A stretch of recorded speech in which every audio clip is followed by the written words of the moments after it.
අදත් Honda Vessel එකක් ගන්න දෙන්නේ. එහෙනම් මේ වීඩියෝ එක ඔයාට.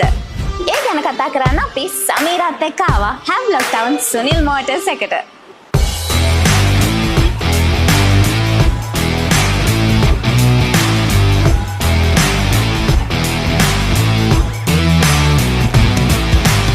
Honda Vessel එක ගන්න ඕනේ ඇයි කියන දේ මම ඔයගලන්ට පැහැදිලි කරලා දෙන්නම්.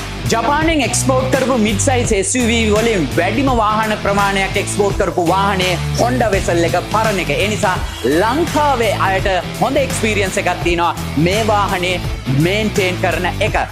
පරණ වාහනයට වඩා ගොඩක් වෙනස් දේවල් වලින් එකතු වෙච්ච වාහනයක් තමයි අලුත් Honda Vessel Z Play එක කියලා කියන්නේ 2024.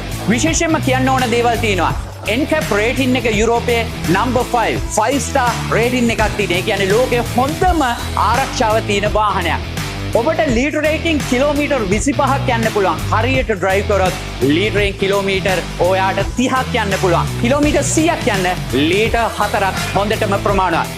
ගත්ත ගානට වඩා වැඩි ගානකට හැමදාම විකුණන්න පුළුවන් වාහනයක් ලංකාවේ most popular mid-size SUV එක තමයි Honda Vessel එක කියලා කියන්නේ.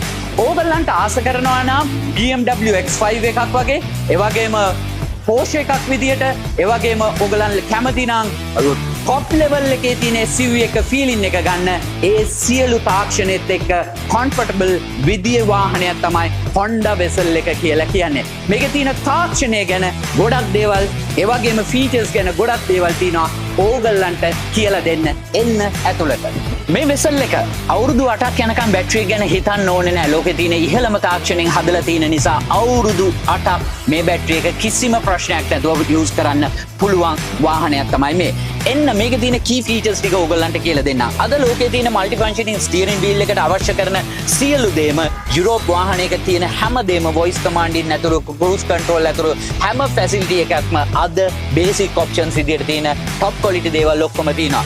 VVT gearbox එකක් තියෙන නිසා unlimited gear system එකක් තියෙන්නේ. ඕගොල්ලන්ට paddle shift හම්බ වෙලා තියෙනවා. ඒ නිසා formula drive කරනවා වගේ paddle shift වලින් ඔබට gear දාන්න පුළුවන්. ඒ වගේම auto system එකෙන් auto mode එකෙන් ඔබට යන්න පුළුවන්. driving modes තුනක් තියෙනවා විශේෂයෙන්ම. මේ driving modes වලට තියෙන තැන තමයි මෙතන තියෙන්නේ. ඉතින් ඕගොල්ලන්ට driving modes මොනවද කියලා බැලුවොත් ඕගොල්ලන්ට normal සාමාන්‍ය විදියට යන්න පුළුවන්. ඒ වගේම economically ඕගොල්ලන්ට eco mode එකේ යන්න පුළුවන්. ඒ වගේම sport mode එකේ ඕගොල්ලන්ට යන්න පුළුවන්. මතක තියාගන්න lead rate කිලෝමීටර් 30ක් හරියට drive කරොත් ඕගොල්ලන්ට යන්න පුළුවන් වාහනයක්. Dual zone climate control එකක් තියෙනවා. driver passengers දෙන්නටම වෙන වෙනම control කරගන්න පුළුවන් facility එක තියෙනවා. ගත්තොත් සෙන්ටිමීටර් 25